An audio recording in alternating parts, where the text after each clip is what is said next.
एका गावात एक मेहनती शेतकरी राहत होता. त्याच्या शेतात पिकं खूप छान वाढत होती, पण रोज काही कावळे येऊन धान्य चोरणे आणि पिकांची नासधूस करायचे. त्यामुळे शेतकरी खूप त्रासलेला होता. एक दिवस शेतकऱ्याने कावळ्यांना धडा शिकवायचा ठरवले. त्याने शेतात जाळे पसरवले आणि त्यावर थोडे धान्य टाकले. धान्य पाहून कावळे खाली उतरले आणि सगळे जाळ्यात अडकले. कावळे पकडले गेले म्हणून शेतकरी खूप खुश झाला. पण त्याच जाळ्यात एक निरपराध कबूतरही अडकले होते.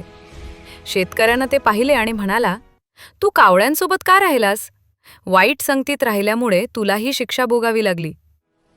शेवटी शेतकऱ्याने कावळ्यांना शिक्षा दिली आणि कबूतराला सोडून दिले. कबूतराने आयुष्यभर चांगल्या संगतीत राहायचा निश्चय केला. तात्पर्य: वाईट संगतीत राहिल्यास निरपराधालाही शिक्षा भोगावी लागते. नेहमी चांगली संगत निवडा.